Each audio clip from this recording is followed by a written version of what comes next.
Sometimes I think about who I should believe, the people who are dead or the people who are free.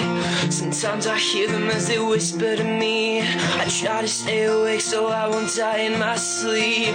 And I was quick to take a second look through the window and the door of the operating room, and the adrenaline, it threw my eyes to the table on the floor where the patients lie.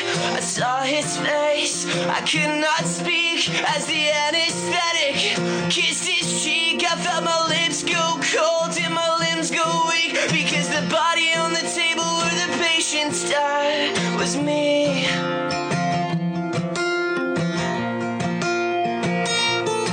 It was me.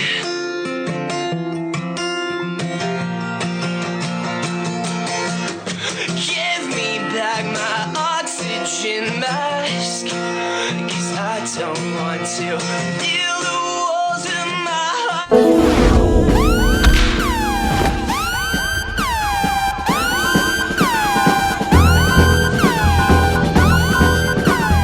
What causes me to be so unstable?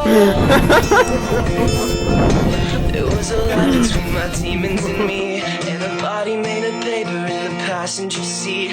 As I opened my eyes, I could not see. I felt the stitches come loose and the blood run free. And as my thoughts began to shake, I felt the hands of the darkness kiss my face, and then the devil woke up and he grabbed my throat. He pulled me down to the place where the silence grows. He looked at me with hollow eyes and he whispered my name as the flowers died. My heart went cold as I sank between the ocean I